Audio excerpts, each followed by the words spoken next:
Well, I'm very pleased to have the opportunity to welcome you to this, the third and final of our three-part series on family caregiving. I'm June Simmons, and I'm founding CEO here at Partners in Care Foundation, and joined by a really interesting, informed, and exciting team of presenters. As I say, this is the third, so on our website, you would be able to, if you had the misfortune of missing the first two sessions, be able to see those, which were also excellent. But we're extremely delighted that you're here to join us today. And we will have opportunities to hear your voice as we go through, but without further ado, I want to just say a few words about Partners in Care Foundation, which serves as co-host for this with the illustrious AARP. Partners in Care Foundation is a not-for-profit organization. We're almost 25, so if you pardon the expression, we're old enough to drink.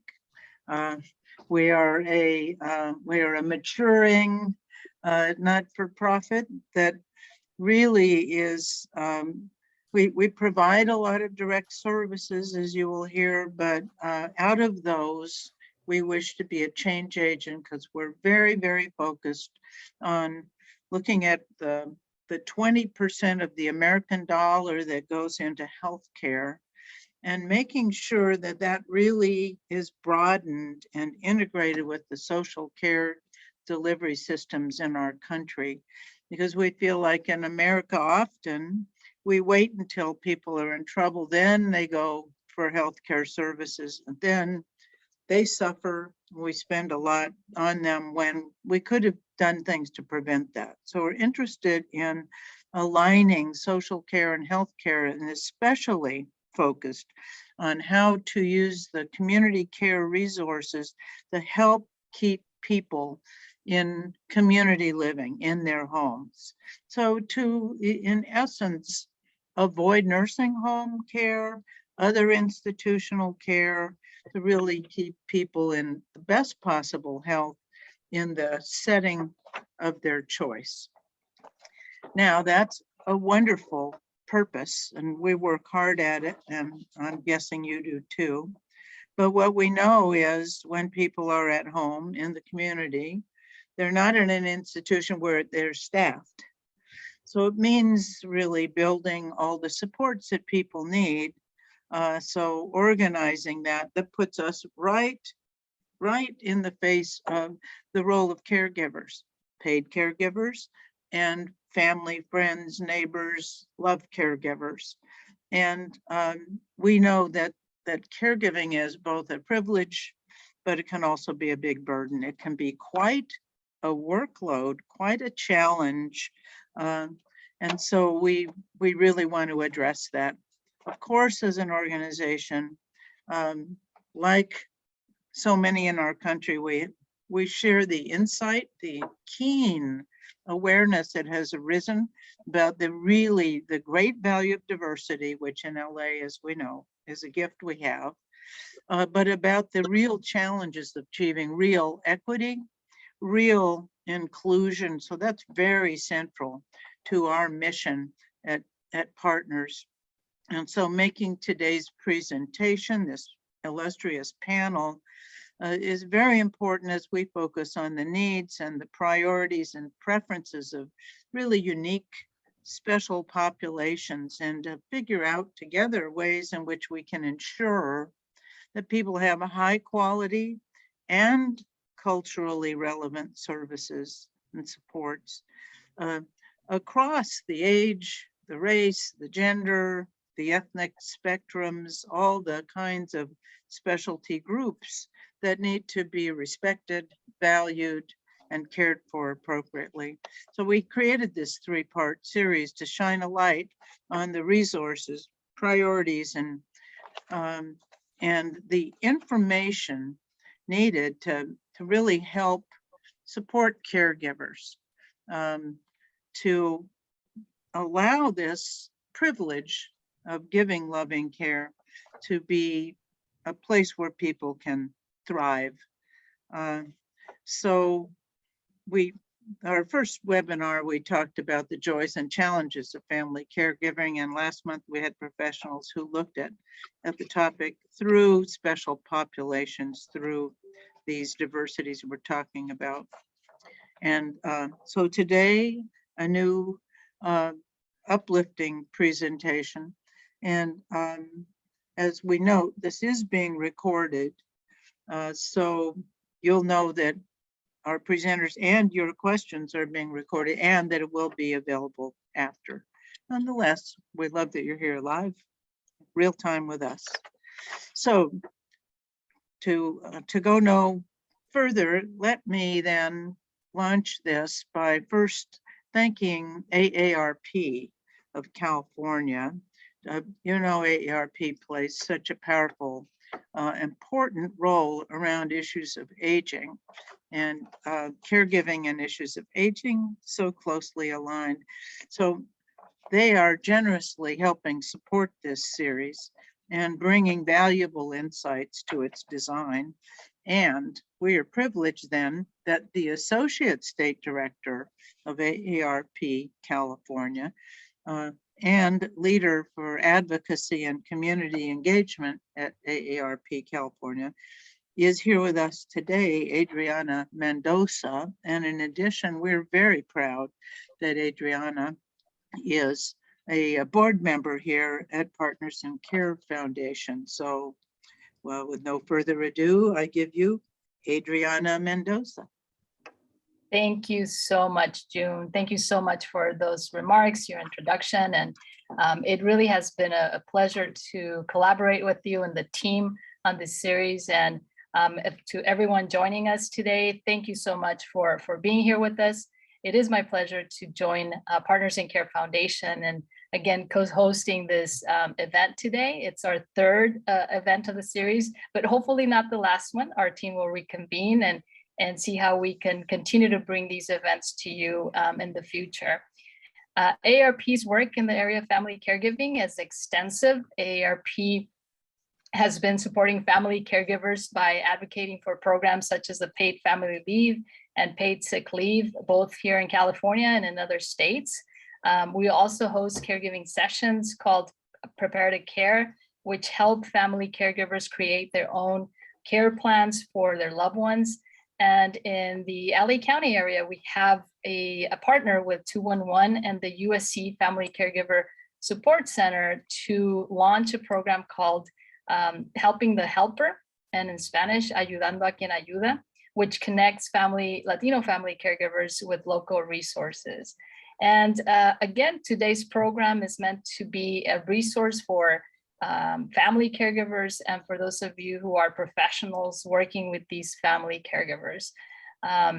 During our events today, as you mentioned, you'll hear from speakers who'll provide you with tools and resources and that will help you during your caregiving journey. Again, for AARP resources, please visit our AARP's Caregiving Resource Center at www.aarp.org/caregiving.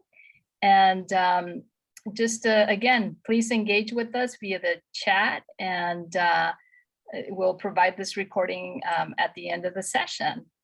And now it is my pleasure to introduce our first speaker, Councilmember Karina Macias. I first met Councilmember Macias about 4 years ago. We met with her to talk about our Ayudando a quien ayuda program, or Helping the Helper program for family caregivers that I mentioned. And well, soon found out that she was caring for her parents, and we asked her to share her story with AARP, and she was gracious enough to do so.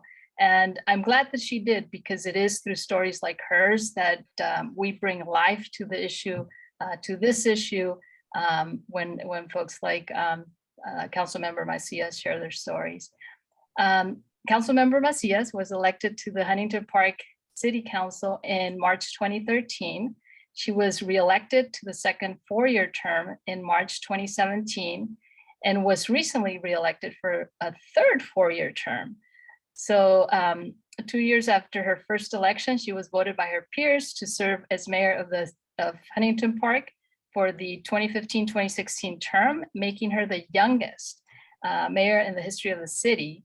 And in 2018, she was elected by her peers to serve as mayor once again for the 2019-2020 term. Councilmember Macias grew up in Huntington Park as the only child of immigrant parents. She earned her BA degree in political science and psychology with a minor in international studies from St. Mary's University in LA. She's passionate about global issues. She then went on to earn her master's degree in international studies from Chapman University. And she's determined to utilize her degrees in a way that made her more, her community better. Upon graduation, Councilmember Macias began working with the Sisters of St. Joseph as an assistant justice coordinator for the Social Justice Office, where she provided educational and administrative services on various social justice issues for 5 years. And as I mentioned earlier, Karina, or Councilmember Macias, began taking care of both her parents and great aunt on a full-time basis in 2016. She's currently part of the IHSS program as a caregiver and a member of the ACIU 2015. Council member, please join us and tell us about your experience and your journey as a family caregiver. Definitely. Thank you again for inviting me today. It's definitely, for me, it's always a joy to talk about, just my journey as a caregiver. And, I was thinking of putting it into slides, but really putting a journey of a caregiver is really hard to put into slides. Like I mentioned in the bio, I started taking care of both of my parents, who are both now in their 70s, and my great aunt, who is going to turn 86 this year in 2016. They just needed, definitely a lot more care. Day-to-day things tended to be a lot more difficult now. And I saw myself in the position where I needed to leave my position there with the Sisters of St. Joseph in order to take care of them full time. As a council member, obviously this job is, it's considered part-time on paper, but it's also really full-time as well as a council member here giving public service. But it does give me that flexibility where I can be there for my parents, starting in that year. My father suffers from diabetes, high blood pressure, kidney disease. My mom and my aunt are more in the healthier side, but they do face, my mom has glaucoma. She has lost some of her vision, unfortunately. My aunt deals with high blood pressure now for many years. So these are chronic, both of them, obviously my dad suffers more of a chronic diseases where, constantly needed to monitor food, making sure that we're taking high, blood pressure, making sure that my dad controls his diabetes, from food to having glucose monitors, to dealing with the insurance companies, to, I'm pretty much everything in that sense for them, right? Especially with when you have immigrant parents, obviously the English language becomes even more of an obstacle where you have to make sure that you learn medical terms. This has been, for me, the caregiving experience has been learning on the job, where you learn from all these, diseases that obviously they're facing, and medication. And at this point, I can tell you that I know a lot from medications. I know the names, I know what they do, I know the side effects. I even bought a book that will provide me that information. So for me, I like to have that hands-on experience in order for them to not worry so much about, what they're going through. Obviously, having to face, all these situations that they're going through as they get older, definitely for me, it's how I'm there for them as much as possible. And, I'm an only child, so family help is very much not necessarily a daily thing. You know, they might call my parents once in a while, extended family, they don't live here in Huntington Park. So basically the day-to-day falls on me. So it can be stressful at times, I'm not gonna lie, especially when you are also part of a public service position. And I've been a council member now for close to 10 years. And I started taking care of my parents when I was 28.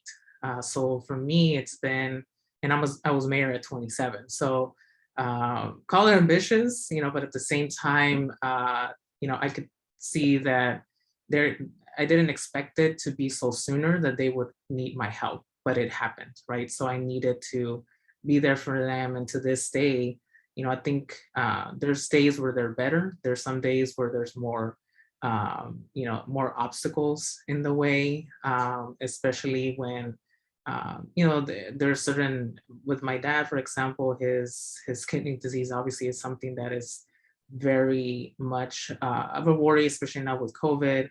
You know, taking care of them during COVID was even more of a challenge. And I saw that in other caregivers.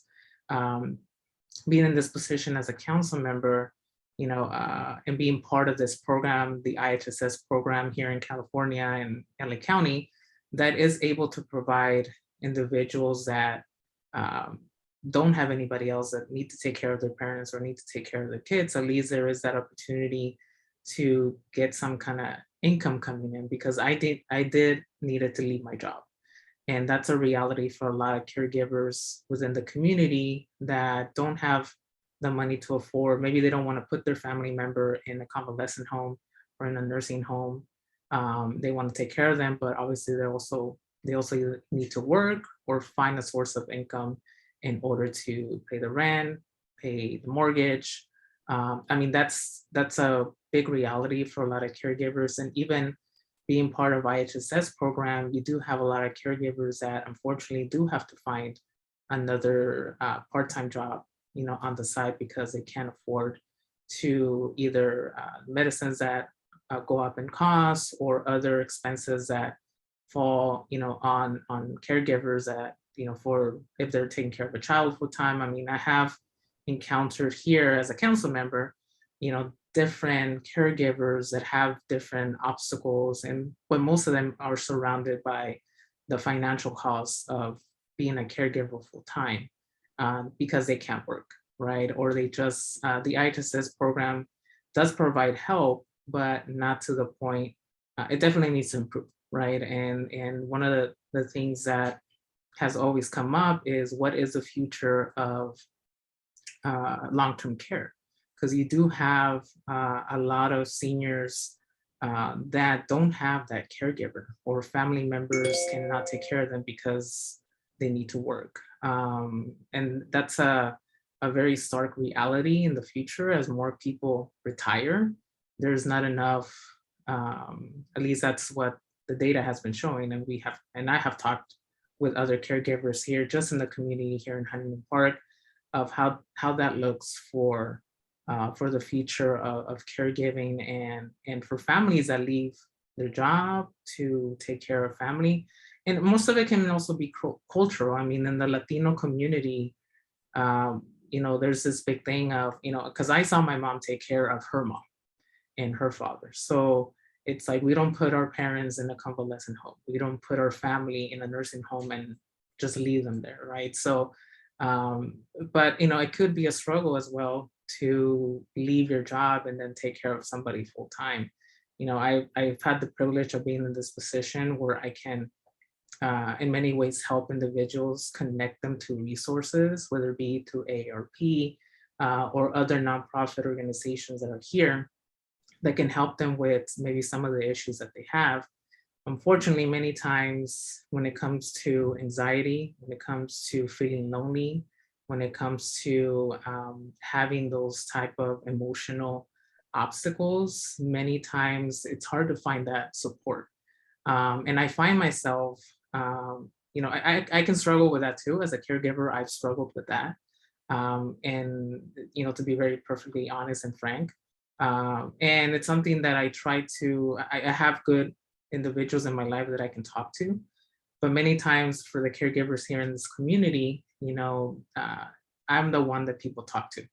the caregivers in the community, that they feel lonely, especially with that incremented during COVID, where, had some caregivers that either lost the person that they were taking care of due to COVID, due to some other illnesses, and, that feeling of loneliness and anxiety, and what am I going to do if this happens? Or, and I've heard it from parents that take care of their children full time, what's going to happen to them when I leave? So it's those things that many times, I can become that. It has intersected where my position as a council member and me as a caregiver, I can understand how they feel because I have the same worries. Especially as an only child, I need to make sure that, I talk to my parents like with the hopes that, I don't go first and then nobody's going to take care of them, right? So there's always that fear of individuals that, that aspect of caregiving that I think definitely needs a lot more work, and, really looking towards the future of what's going to happen with all these individuals that keep retiring, that want to stay home. Are they going to have a caregiver? Is this going to be a job that is well paid so that the individual that's taking care of more than one individual can take care of their own needs, right? Because that's something that's constantly being talked about within different individuals that are part of this caregiving journey to a certain extent. Great, council member. Thank you so much for sharing your story again. Just one quick question that comes to me, or you mentioned that your role became almost like unexpected, and you had to. It's like learning on the job. Mm-hmm. So I'm going to quote you on that. How do you? What's your advice for others who are just having to learn on the job? Like, what, I know there's no clear path, there's no like 1, 2, 3 steps, but what is like that one thing that you would do? Like, first off, like what's that one first step, I guess, and yeah, what advice would you give others?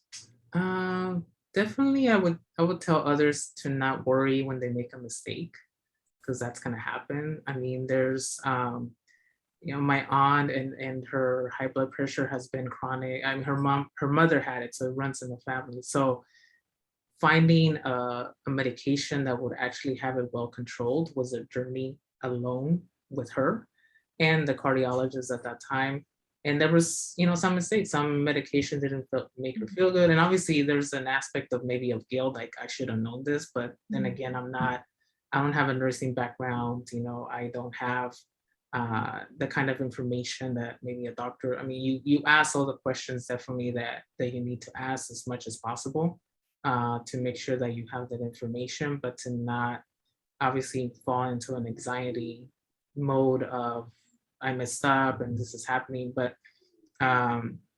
definitely to ask all the questions and to not worry if there's a mistake in between, and really getting to, I mean, there's a lot of opportunities now to access information, and then validate it obviously with the doctor, but like I mentioned, like I bought a book that it's for nurses, that are in the process of getting their, the degree, and it does mention all the medication and the side effects. At least I have that information where I can say, okay, maybe this is not going to be a good medication. And definitely I would tell people just to ask as many questions as possible, but then also, understanding that we're human, we're only doing whatever we can. We're not professional caregivers, although we can. There is some through IHSS program, for example, but it's only if the person that you're taking care of has a certain insurance, you can actually get some more training. So that needs to change at some point. Definitely providing training for caregivers that are family members that don't have obviously that background on nursing, or don't have maybe someone in the family that can guide them, because I really don't have that. So I had to really find that information. But I think training and having that access to training, definitely, even if it's as basic as CPR, I've taken CPR classes, thankfully. But there's other trainings and other resources that definitely caregivers need in order for them to do a better job at, and don't feel as maybe as guilty if something happens, or as pressured to trying to make everything right. Because obviously, if it's a family member, you want to do your best. Even if it isn't, you want to make sure that you're providing the best care to that person, right? Great. Well, thanks again. And we will be putting on the chat some of those resources, like the IHSS program and other resources. What comes to mind when you mentioned training, AARP has partnered actually with the Home Alone Alliance on a series of videos that are exactly that, training videos to help individuals who are, as you said, having to do these jobs that are, for professional nurses and others that without training. So we'll provide the link right now. Thank you so much. Is there any last minute? I know you might stick around for other questions at the end, but any last comments before we go on to the next speaker? No, definitely just again, thank you for letting me talk about my experience. I think it's something that for me has been very valuable to be in this position as as a council member, to help other caregivers. Because it's something that it's not talked about enough. I mean, and I appreciate these types of webinars, because a lot of caregivers that I haven't encountered just here in the community, many times they feel alone. They feel like their own struggles are not understood, and to have these types of opportunities to kind of reach out, and as I do try to do every single day, I think it definitely helps. And we thank you for it. Again, thank you for sharing your story. Yeah. Okay, June.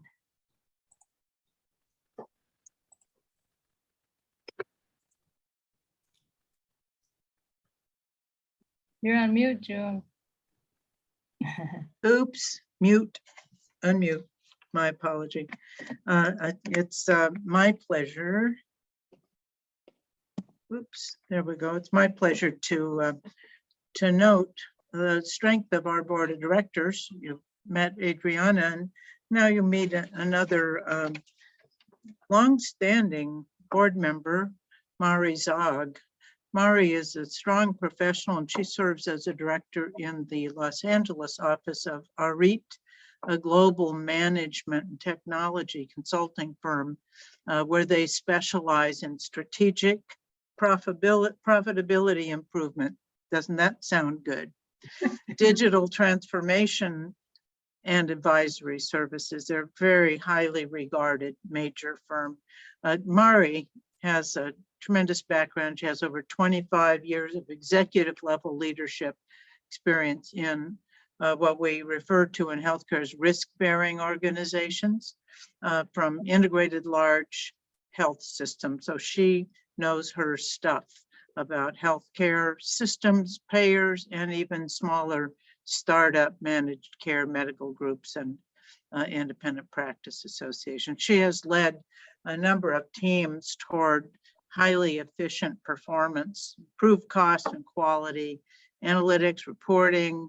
So she's a healthcare expert here to talk about caregiving, but she's also an advocate for innovation, to remove barriers and to really simplify the way that care is delivered, and to help it work in a sensible financial way. Mari's passion for making healthcare more accessible and running in a better, smarter way is using her experience as an international consultant to bring best practices from around the world here to us. So lucky us. She has a bachelor's of science degree from Penn State University and MPH from the University of Michigan School of Public Health. And we love that she's been a board member here for 11 years and are grateful for her service. And I know you'll share my eagerness to really hear, with all that professional background, her sharing her very touching caregiving story, because she's a woman for all seasons and a wonderful family member. So Mari, we're looking forward to hearing you. Thank you. I'm on mute.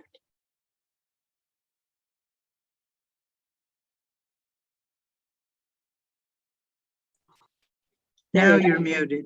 All right. There you go. Now I'm fully unmuted. Thanks, June, and thanks so much for having me. While all that professionalism sounds like it might prepare you for just about anything, you're never prepared for what happens when there's a devastating illness for a family member. And when you've never experienced it before, all your knowledge brings you to the right place. And in my case, the very first call I ever made was to June Simmons. She may not remember that, but and I may not have been giving as much disclosure there, but I did. And she led me to some agencies, to some people who actually ran agencies in Texas. And so I'll tell you how that fits into my story now as we go along. I have to share my screen there. Okay. Are we seeing this now? There we go. Are you able to see that? We can see it. Yeah, we can see it well. Okay, great. So this is called a precarious balance, caregiving while employed outside the home. So I was certainly outside the home when this began, because almost 2 years ago, my young daughter-in-law had a very surprising catastrophic illness of unknown etiology, meaning no one ever has been able to identify or recognize the exact virus, which is not COVID, but somehow related, maybe, that occurred suddenly in her life in her second week as a first full-time teacher in Houston, Texas. Within less than 2 days, my daughter-in-law was hospitalized because her husband took her to the emergency room, where he, during COVID, as you know, had to drop her off. He was then unable to see her for the next 2 months and 3 weeks, nor actually speak with her. And this was devastating to us. He has 2 small children, my grandchildren. And my husband and I were willing and available support, but we were 1,500 miles away. So we ended up traveling back and forth for about a month, and then subsequently decided to just cut the cord and go to Houston, because we recognized that this was going to be a long-term need, and that there would be need for picking up whatever was the outcome of this and helping our family along. Her illness was very long-term. She was spent 2 months in ICU and 3 weeks in a med-surg hospital. That was followed by 7 months of in-home PT and OT therapies and a whole bunch of cognitive evaluations, because the course of her illness led to a very sudden and catastrophic coma, in which case she was intubated for much of that entire time. Subsequently, when she was being taken out of the intubation or artificial breathing, she remained in a comatose state. While breathing on her own, she was unresponsive to pain and not speaking or moving. Obviously, that prognosis was very poor, and she's 32 years old and a young mother and a brand new teacher. So at the beginning of her life, she was pretty critical. And then long term, even as a professional, it's hard for me to get through this. So essentially, this led us to be on the scene and led me to become the sort of organizer of all kinds of caregivers. And it was sort of like herding cats as a team of caregivers, because we had people from their church, many people from the school. While she was actually very new, she had worked there as an intern and a student teacher, so they all knew her. And they were poured themselves into our circumstance and our situation in 100 different ways. But what I learned from this were so many things about being a caregiver myself and about organizing caregivers. And while I thought I was a professional, there is nothing like on-the-job training, just as Karina just spoke about, because I too had very much on-the-job training. Balancing the work and family and caregiving and personal needs, I found it critical to be transparent with my employer. Our CEO often says, we cannot fix what we do not see. And to that end, in our jobs, we almost often look at data and look at workflows and things like that. All I could see was a great need and a huge gap.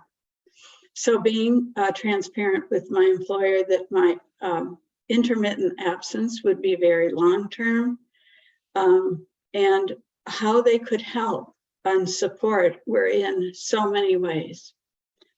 It happens to be at the root of our consulting firm, and I happen to be very fortunate that we value family a great deal. This little pillow shares with you that we take that wherever we travel. We hug that little pillow, and that's our family, which allowed us to work and travel to help our clients.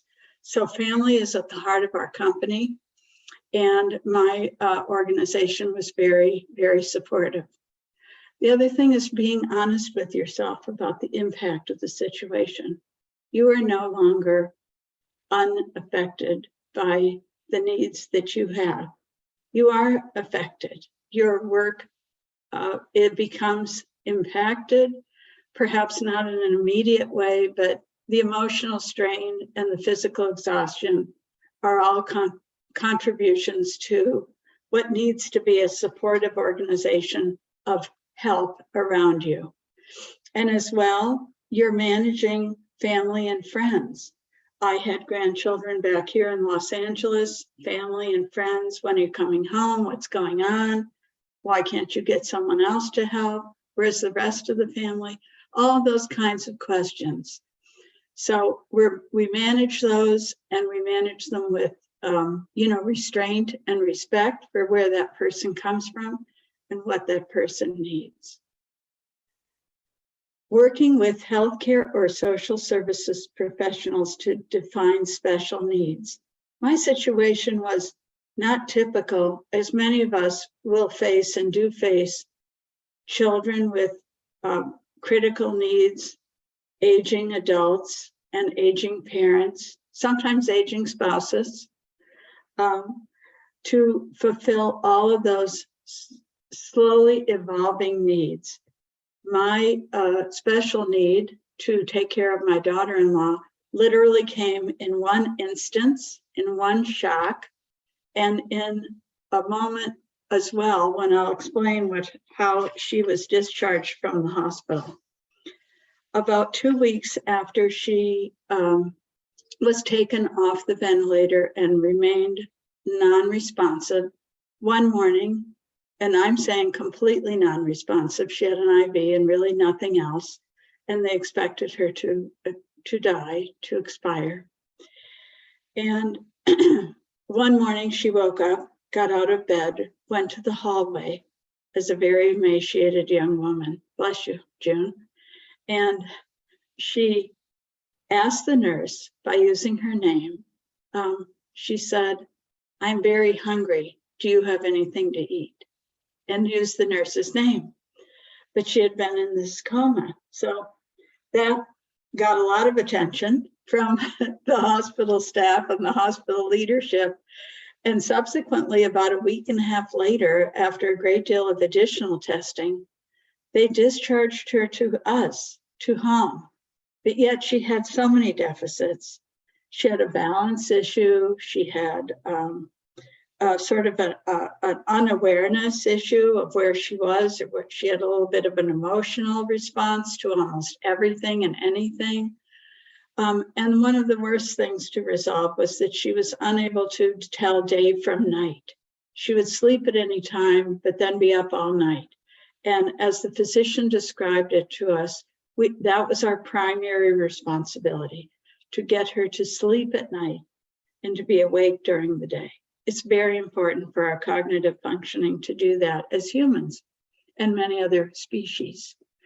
So that was our role. So again, getting all the cats, the herding of the cats, I'll just call it that, because it felt a lot like it. I spent a lot of my life herding physicians, and they too can be cats.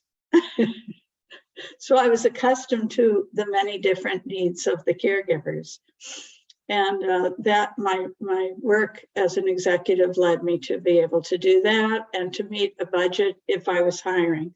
Some of the people were volunteers, but to be able to adequately develop the caregiver skills to match the care recipient needs. I utilize some of the checklists that are in and some of the resources that are in our bibliography from AArete and from Family Caregiver Alliance and from today's Caregiver to really, and Daily Caring, to really define what we needed and when, because this 8-month journey that we later took after that first day, which I didn't know whether it was going to be 8 days, 8 weeks, 8 months, or 8 years. But I was grateful for every second of that time because I got to be part of the solution and part of the recovery. Sorry, this is very emotional for me. So coaching the caregivers through a crisis or a less than optimal performance by the care recipient was another skill that was absolutely essential. These crises were often defined by the caregivers. So listening intently to what you're hearing over the telephone. I was about 15 miles away during certain parts of the day, not on a regular basis, but often. So I'd have to hear in the phone, do I need to hang up and go and use my cell phone to talk to this person? Or can I listen and advise? That was a critical listening skill that was necessary because each of the caregivers, these were not licensed personnel, had a different threshold of what was a crisis to them. And I'd have to listen and ask questions specifically about the care recipient, what was going on. I shared that she had a balance issue. One time she fell down a huge flight of stairs in the middle of the night. The caregiver was sound asleep.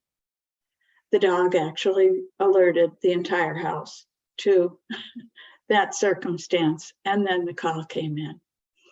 So occasionally caregivers, day or night, will fall asleep. They have their own lives and their own world to manage as well.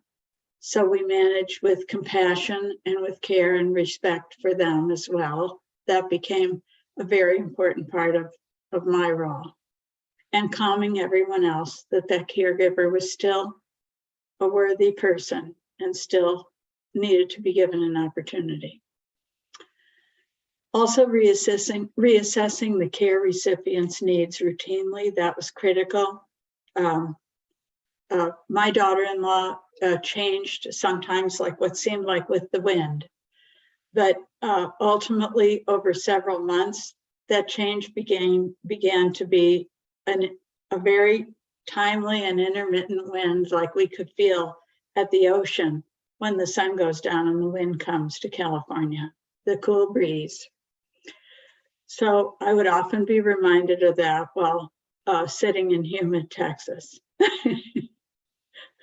And the last of the things I'd like to communicate with you in a really bit more formal manner, so excuse my use of these slides. I sort of rely upon those in a lot of my life.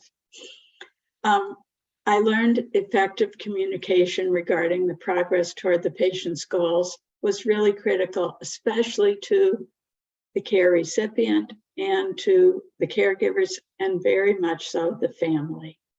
That was my family. It's always much more difficult when it's your family versus someone else's. I've had a lot greater ease of support in other people's family than my own, but this was my own family. So having all the caregivers have a consistent approach and a shared message back to the person they're caring for is particularly important. Much of the time that message is positive, but once in a great while we have to use more of a stern message or a safety level message. Things that are dangerous cannot be really positive. So we have to share those messages and be really consistent with everyone who's in your caregiver family and your own family. Often the providers or physicians or social services or other people set goals for your care recipient, but the care recipient has to set goals for themselves too. They're the ones that have to do the hard work. Like Karina's family, they're the ones that have to measure their blood glucose and have to eat appropriately and have to exercise. Like my daughter-in-law, she's the one who had to try to stay quiet and try to go back to sleep at night and keep the room dark and not watch another series on television of Breaking Bad or something else all night long. So we experienced a whole lot of wants and needs, but we had to set goals to try to get her where she needed to be, because she essentially at the very beginning had no idea. And that part was super difficult. And now I'm going to come to the best part of the story. The better part was as well when she woke up and said she wanted something to eat. That part was a miracle. But this outcome of this story is that this journey took a village. And it also, to me, it took a miracle for her to wake up and for her to have very few deficits. Most of them are fully resolved today. We're 10 months from the actual occurrence of her disease and illness. There's very little that remains. She has no memory of those 3 months of her life. We use the neurologists and other specialists and people at the hospital to help us understand how to let this go ourselves as well, and how to wait for her to ask about that. She may or she may not, but that's the piece. We don't need to fill in all the little blanks when there's no one asking about those blanks. She has many of her motor skills returned to perfection. Much of her physical health status and all of her cognitive functioning is fully restored. She's had almost 7 months of full-time caregiving around the clock at home and about a month of part-time. Just within the last few weeks, she passed an in-person board of review for Texas teachers to return to the classroom after 10 months of being ill. In August, she'll be back at this same school, which is incidentally a wonderful academy started by an individual about 7 years ago who sought to teach disadvantaged Houston kids in difficult neighborhoods and has raised an awesome amount of both public and private monies to build a very beautiful school in a disadvantaged neighborhood in Houston. And my own grandchildren go there with my daughter-in-law, who is teaching 6th and 7th grade this August, English literature. And the good part of the story is also that my husband and I are building a second home about 10 miles from our family in Houston. and that home will be finished in about 2 months. So we're very excited to have this be the outcome to this story. An amazing story. And as I said at the beginning, because I followed her through many adventures, and Mari's an amazing family person. And this is a stunning story, happily, with a great ending, but it does tell us about that precarious balance. So Mari, appreciate, because we can see it cost you to share this powerful life disrupting event with us. We can hear caregiving is amazing. Well, there she is. There she is. That's yesterday. Wow. She was at the beach on her first overnight outing. That's great, Mari. Mari, I don't mean to interrupt, but I want to be sure we have time for our other presenters as well. But she's beautiful. Look at this, and look at this fabulous story. It's just great. Thank you. Love it. So, of course, that's a hard act to follow, but we have a great act to follow, because we have a dear colleague, Jennifer George. And Jennifer is a social worker, a licensed clinical social worker that we know a long time. She provides very important leadership social work education, and she has a bachelor's in gerontology and a master's degree in social welfare with a specialization in gerontology from our Geriatric Social Work Education Consortium. And she has worked in many roles in social work, and currently serves as Director of Community Social Services at the very special Motion Picture and Television Fund. You might remember seeing her at the Oscars as they won a very special award for human services, and she was there on TV holding the Oscar. So she's Oscar level, and plays a very powerful role there as the Director of Community Social Services, and also teaches at some of the universities and has just many talents. So I'm very pleased to present Jennifer George, who's going to speak about caring for the caregiver, which you can hear. Caregiver may need help finding the time and resources for self-care, caring for the caregiver, finding the time and resources for self-care. So here she is, our dear Jennifer George. Thank you, June. Thank you to Partners in Care Foundation, AARP, for allowing me to be here with you all today. It really is a privilege to speak to you. Today, I'll speak to you based on two lenses: my work as a social worker and provider of care, but also as a caregiver. I became a caregiver in my teens, providing support until end of life to my grandparents. And for over the last decade, I've been a caregiver to my mother, who has multiple chronic health issues. What I didn't expect, and which is really appropriate for today's presentation, is COVID gave many gifts, and one of it was the opportunity to work remote. And so I made the hard decision to come and rehouse myself with my mom at that time, knowing that my caregiving responsibilities were going to increase. And she lives in a retirement community. And what I didn't expect is to become the daughter, pseudo grandchild to so many older adults that also live in the community. So over the course of the last 2 years, I've been helping people get connected to Wi-Fi, running errands to the grocery store, and even more serious things, helping people transfer. A neighbor of us recently had a stroke, and his wife is adjusting to that new situation, helping getting them connected to care and services. And so again, sometimes caregiving happens very abruptly and unexpectedly. And so I'm going to speak to you from those two circumstances. You've already heard today that the number of individuals who are providing unpaid care is at unprecedented proportions. Nearly 1 in 5 individuals in the US are doing some type of unpaid caregiving. At the same time, as you heard from our first speaker, she so eloquently stated, we are at a critical breaking point. There really is a caregiving crisis here in the United States, and we're really starting to see the impact of that, both in terms of informal as well as formal care. In order to talk about caring for the caregiver, we have to really be open to acknowledging the emotional roller coaster that comes with caregiving.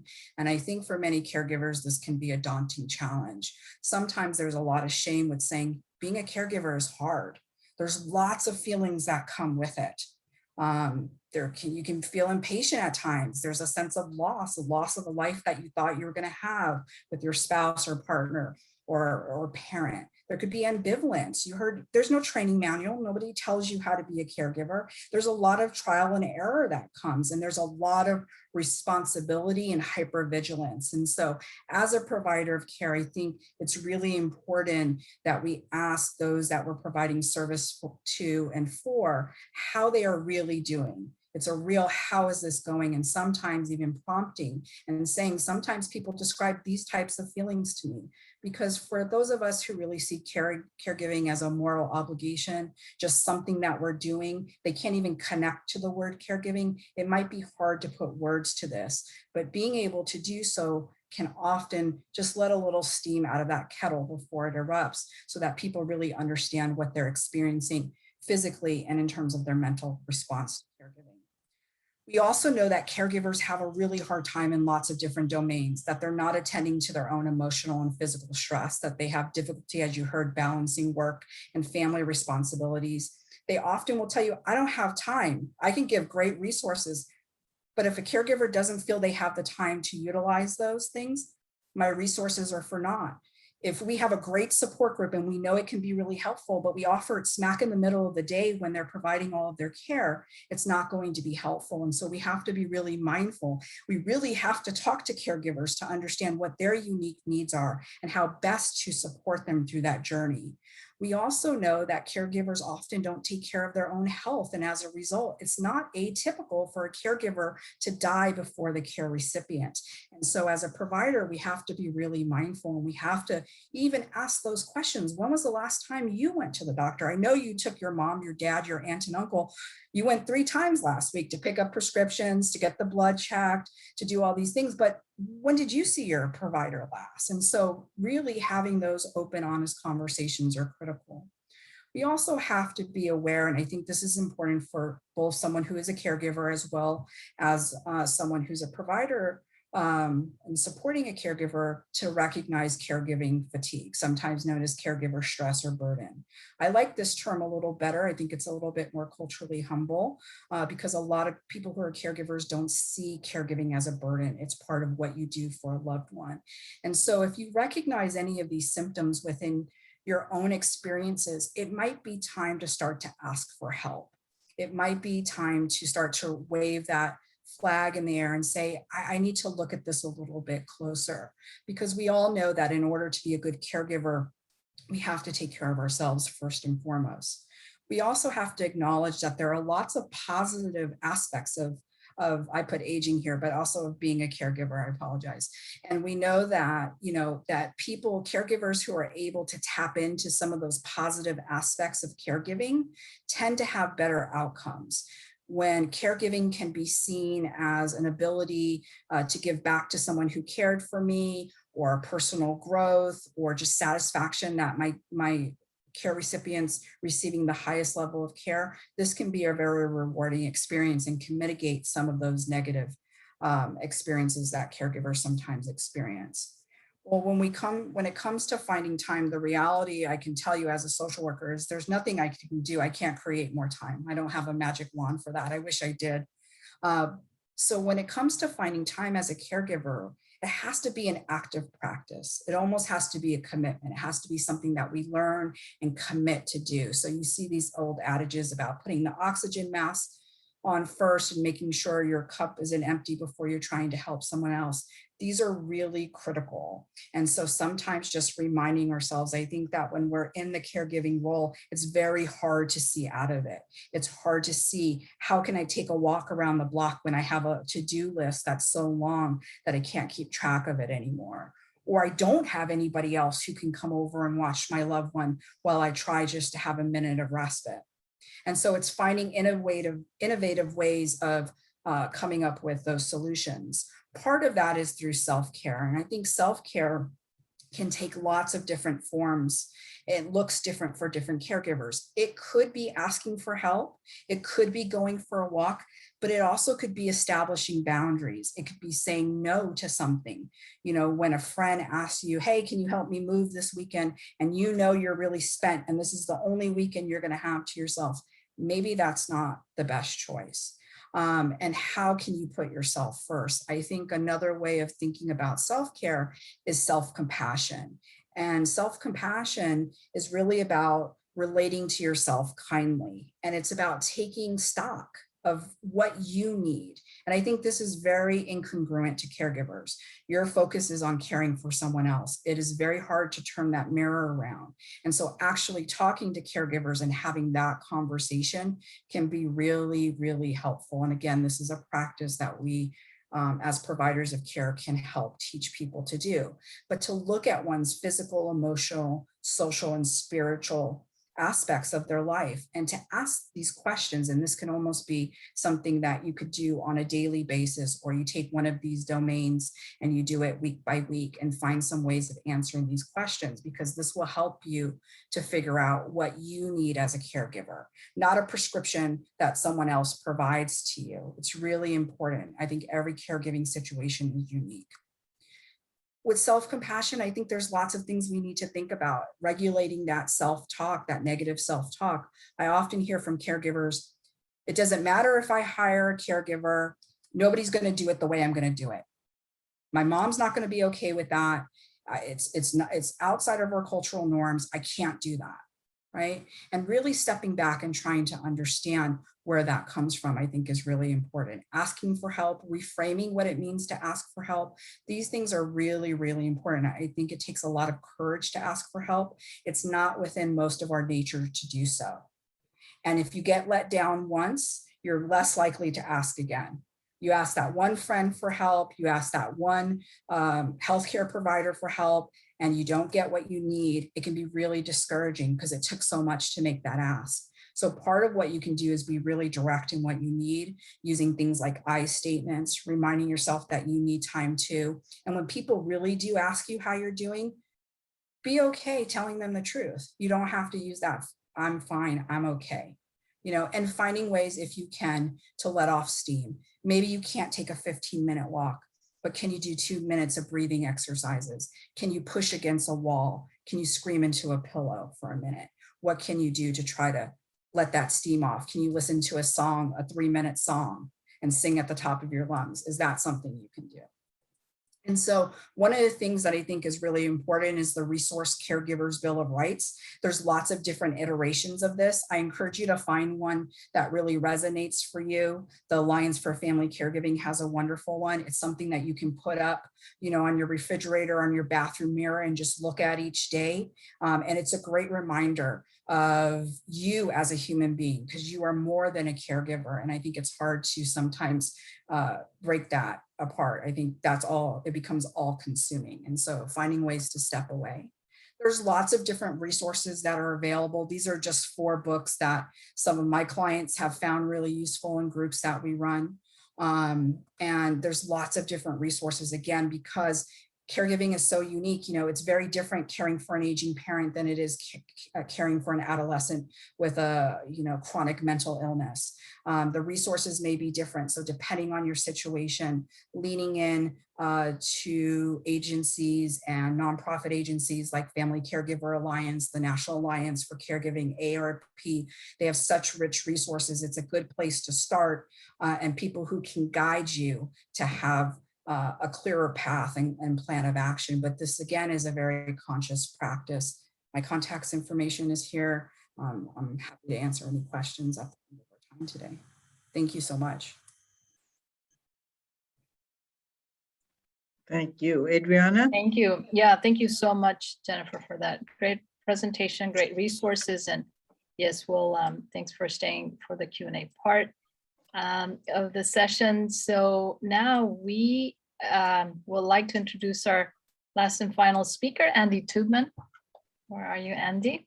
Andy is the co-founder of and chief clinical officer of Music Health Technologies, headquarters here in Los Angeles, a highly respected music therapist public speaker and expert on music and the brain.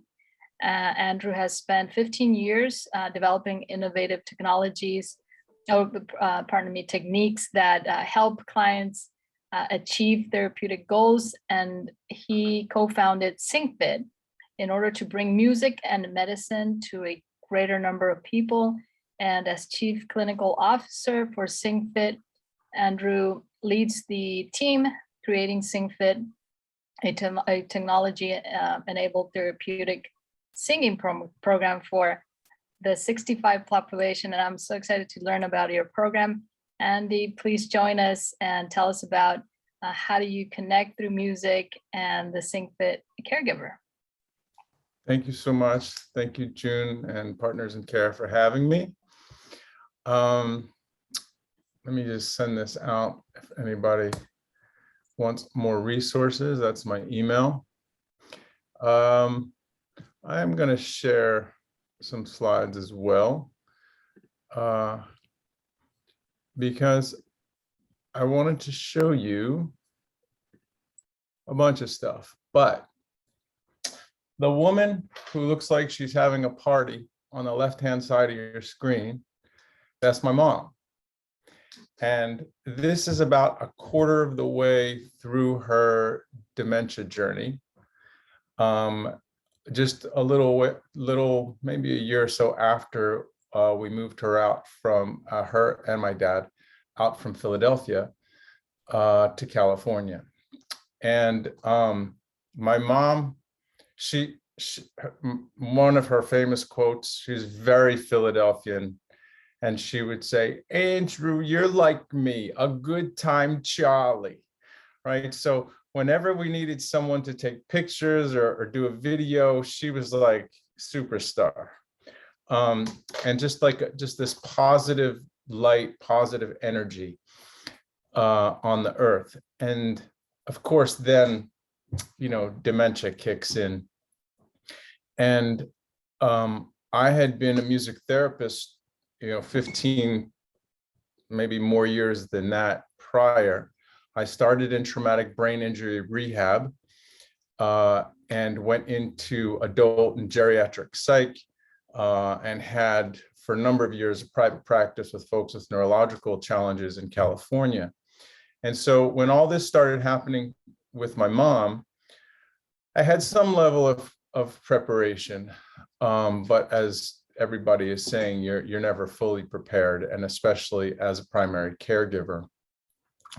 There are real challenges from managing other caregivers to medications to doctors to visits to navigating. I always felt that you actually you needed a full law degree in healthcare to actually navigate as a caregiver, right? To really understand how to cut through and really kind of get the best process of care for folks. But so it wasn't just because of my mom that we created SyncFit. It is a family business. My dad was a crazy inventor and had this idea of learning songs in the car. And then years later, as I became a music therapist and the technology in the world kind of caught up with the app economy, I realized that my dad's crazy idea of a word queuing system, spoken word instead of reading lyrics, that he wanted in the car so he could learn songs. I realized that that was actually a speech and language pathologist and music therapy technique to song learning and to speech rehab. And so what we realized is that we could actually digitize this process and get people singing as a cognitive exercise on a regular basis. So once we came up with the idea of building the technology, we got some funding and got on our way. The core of, I want to show you a little research, and then I'll talk a little bit more about how I integrated music into my mom's life as well as the other people's lives.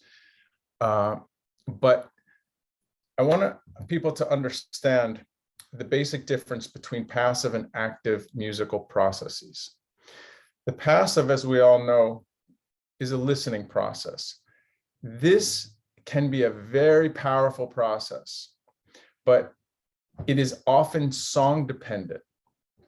So when you're talking about modifying mood, the facilitator of this needs to be able to have the right music at the right time of day, with the right goal in mind, with assessing where that person is emotionally for that music to administer.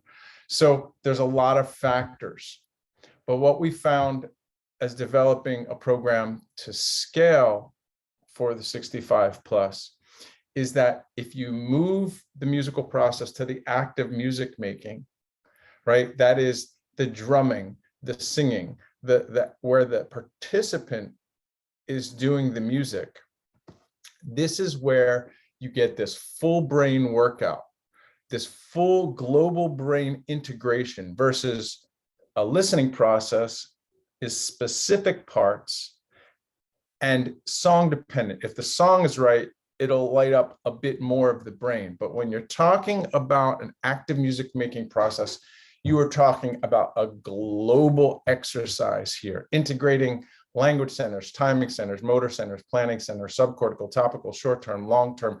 The whole brain is blowing up. This is what we are going for on a regular basis, because when your brain is working like this, that is when you start getting this integration, right? This is when you can start going from nonverbal with a stroke to verbal. This is where you're building your neural networks. This is where, in terms of chemical regulation, especially in the dementia world, you are increasing your dopamines and your serotonins and your endorphins by the singing process on a regular basis. But what you're also doing, says the neurologists, is regulating cortisol, our stress hormone.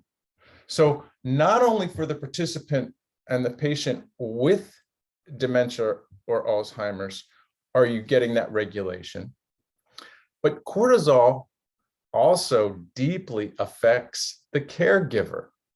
So the caregiver, if you're singing with your participant, also gets the benefits of the musical process, neurologically speaking, as well as rapport, right? So you get a relief. So it is very, very important for the caregivers, and we have this incorporated in all of our trainings, to understand what the musical process can do, not just for the participant, but also for them, and how it can give them relief and a little respite.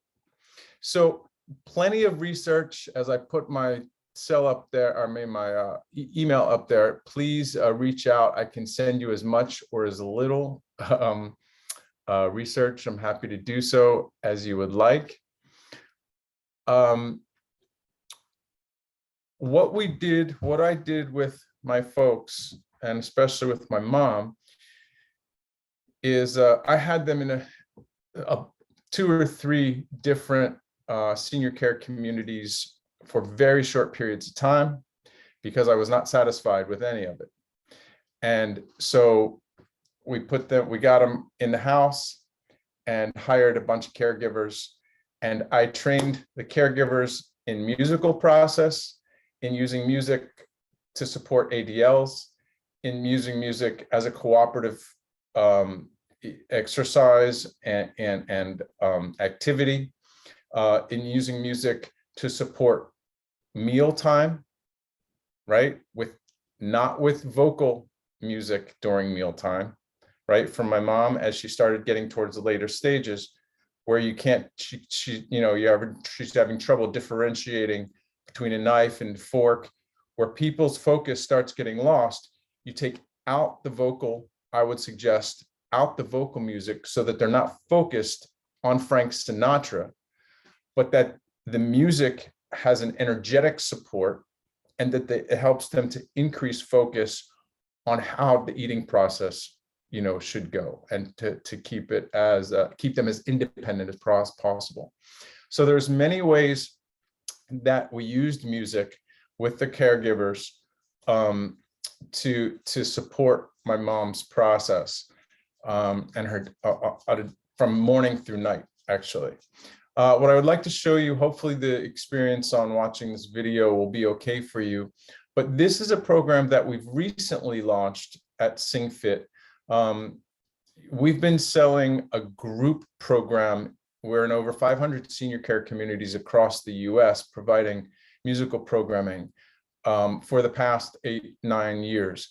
But this is a SingFit studio, and this is a caregiver program that we've developed, just launching over the past 3 or 4 months, but we've been developing it for quite a while. So here's a basic of what the caregiver program looks like. Hopefully this will be all right for you.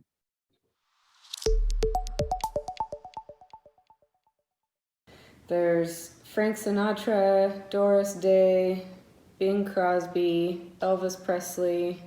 Elvis. Okay, thought so. Hi, my name is Lena. 3 years ago, my mother moved in with me. Now she's 81 and has dementia, and I'm her only caregiver. It's been rough, to say the least. My mother hasn't been able to spend time at the senior center with her friends since March 2nd, and I can see more mental decline in her in this time without having that interaction. In the middle of 2020, I heard about SingFit and decided to try it with my mom. I recorded our sessions, and what happened was incredible. Not only did she remember the songs, they also sparked long forgotten memories my mom had when she was in her teens and 20s. She told stories that I'd never heard before. They said you was high class. When they said you were high class, it was just a lie. What else was just a lie? They said you was high class. They said you was high It was class. just a lie. What else was just a lie? Caught a rabbit and you ain't no friend of mine. You never caught a rabbit and you ain't no friend of mine. Nothing but a hound dog. That was good. That was great. Oh my gosh, that was fun. So what did that song make you think of? The 50s. Yeah. What about it? Any specific? Well, I was a teenager and it was fun. Yeah. Life was good, Yeah. happy. And I babysat and I had money. Yeah. How much did they pay you to babysit back then? $1.50 an hour. Okay. That's actually doesn't seem like too bad. Yeah, it was good. What did you do with your paychecks? I saved it and bought school clothes. Oh, nice. I know that she won't always be with me, and having these recordings of her sharing memories that make her happy will be treasured for the rest of my life. And I'm so happy I learned of the SingFit program. Oh, well, that was, sorry, I cut it off at the end there. But you get a sense of it. I want to kind of keep running through so I don't take up too much time towards the end here. But yeah, our program has been created for both professional and family caregivers. And as I said before, there are many, many positive reasons why singing. One of the main ones is a structured activity, right? Because when you can create a positive shared experience, you create the positive presence, you're alleviating the awkwardness and the stress that occurs often especially in a relationship between caregiver and someone with dementia, that can be a very stressful process. So when you create a positive presence, shared experience, you can alleviate a lot of both the caregiver as well as the residents and the participants' stress levels. If you were able to hear during that video, the word cueing system where the lyric was spoken prior to the sung phrase, right? So fly me to the moon, fly me to the moon. So this is a spoken cue. The first track of our technology is a spoken cue. The second track is a guide singer. And these two tracks are very important because if somebody is a caregiver at 23, and doesn't know who Tony Bennett is, and they can't sing, it doesn't matter, right? Because the technology is actually facilitating both the lyric and the guide singer. We eliminate the lyric, the visual, because then we eliminate the academic process of reading. And this enables the spontaneous singing. And then my goal is to get singing to parallel daily yoga practice, right? Because this daily singing process increases oxygenation, gets your whole brain workout, and overall can really benefit on many, many, many levels autonomically, and just so many different levels that hopefully the cueing system actually increases access and availability and spontaneity getting into the musical process. So then the third track is the music, and the fourth track is a nice to have because you can plug in headphones, and Doris in California can send happy birthday to her grandson in New York. You put in headphones, hit record. She hears the lyric coach and the guide singer, sings happy birthday. The app mixes out the lyric coach and the guide singer, puts her voice on the music, and asks if you'd like to email, Facebook, or Twitter it across the country. The whole thing takes 5 minutes. So it's a very nice tool for connectivity and recording beautiful memories. This is also going to be a tool for one of some of our products where caregivers are going to be sent functional songs from the family and message songs from the family to help with the caregiving process. In general, we've innovated over the past year or two. The caregiver program that I showed you an example of, we also have SingFit Pro that's designed for SLPs, speech and language pathologists, and occupational therapists. They integrate that into their therapeutic sessions, increasing the positive outcomes and the number of sessions they're able to bill for because of the engagement. SingFit Prime Groups is in over 500 communities across the US being utilized on a daily basis. And then SingFit TV is a new product that has not fully launched yet, along with SingFit Functional Songs. And SingFit TV is a video series that incorporates trivia, movements, a storyline, as well as the cued singing that really is just push play, and that could be very positive for a caregiver. One quick story about my mom, that I would never leave the house with her without my tablet and SingFit, because if we got in the car, I could push her favorites playlist and we would start singing everything from I Love Paris, right, to like just she loved Amazing Grace too. She was Jewish, and she like Amazing Grace was like her favorite song. And so we had this beautiful kind of relationship with that, but getting in that car just alleviated the anxiety, right? And so the mobile, the technology enabled experience was really positive there. And I bring that up because SingFit TV, it has that kind of availability that where people can just hit play and get singing and get engaged in the singing process. So we're really trying to make this as functional as possible for many, many different levels and many different types of diagnoses and situations. I'm going to keep going. I think, one of the most important things here is that the singing process, and I hope our product is benefiting not just the participant, but also the caregiver. Because once you get that playlist, that favorites playlist that will engage, or using SingFit TV that will engage, the caregiver can have a respite, right? They can go and cook dinner, etc. And that's what the plan is. So we've gotten some really great feedback for that. As of right now, actually, we've gotten some great feedback from AARP, did a research study on 260 caregivers for SyncFit TV, and just got amazing feedback from them, where the caregivers, like 80% was like, this is the best product we've ever seen. We're just off the chain positive feedback there. So we appreciate that from AARP, that support there, and showing us the need for these kinds of products in the marketplace.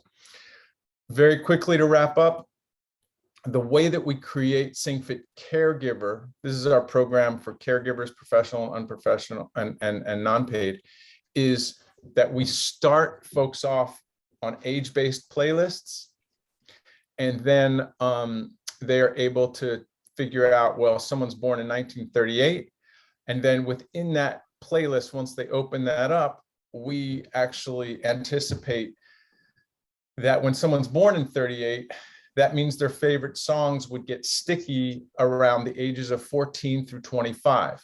And so we would start with the hits around those eras, and then people would come in, you'd figure out their favorite songs and create their favorite playlists, and then start second and third sessions with their favorites, and then continue to build that playlist. So you'd be finding songs, you would be singing, and then you'd be talking about an increasing rapport and repeating it. And that's our very basic protocol that gives people a structure to integrate music into their caregiving process. In terms of resources, this is my information. You can look at on our website for Studio Caregiver. And the one mention that I did want to suggest to caregivers, it's a bit of a thick read, but the bathing battle, I'm not sure if anybody is familiar with this, but as people go mid-stage dementia or other challenges, I don't know if you know this, but 70% of aggressive behavior happens during care activities, right? Like bathing care, oral care, and bathroom care. And so this bathing battle really maps that out. And this has been very helpful to me. Unfortunately, I read this after my mom passed. But this has been very helpful in creating programming that's going to support using music to support ADLs for professional caregivers as well as family caregivers. Andy, we do have to wrap it up because we have 3 minutes to closing, but thank you so much. And we do have just one quick question for you, if the program is available in Spanish. Wanted to answer that before we wrap up. Or not the program, the music rather. Yeah. We don't have a full catalog in Spanish, but we do have some songs that will definitely satiate some Spanish speaking people. Yes. That's great. And then others on the comments section are agreeing that definitely music is an excellent way of therapy, and especially with folks with dementia. And I think that's June. That takes us, unfortunately, we don't have any more time for additional questions, but you have all the resources. Thank you so much, Andy, for that innovative program, and just we need all the innovation in this area for sure. I do realize, we that all the panelists today are speaking by personal experience and have been or are currently caregivers, and that was by design. I myself actually am a long distance caregiver for my mother. And just a word of thanks to either if you're a professional working with caregivers or a caregiver joining us today. We appreciate all the work that you do for your loved ones. Councilmember, Mari, Andy, and Jennifer, thank you so much for joining us today. Last word, June, you have a minute. Yes, I share your sentiments. Thank you to each of our terrific speakers and the delightful, we could sing our thanks, I guess, to Andy. I'm a big fan of this beautiful work. And we thank you for joining. This is Thank you. recorded. So if you have friends who you think would benefit from this recording, they can look selectively, get the parts they love the most. We welcome you to that. We would welcome your feedback about this experience. And thank you, Adriana, and thank you, AARP. And thank you, Karen Schneider and Ellen Kramer and Victoria Loy, our great staff who worked very hard to put this delightful presentation together. Thank you very, very much. Take care. Be safe. Take care. Sing well. You too. Thank Stay you. well, stay safe.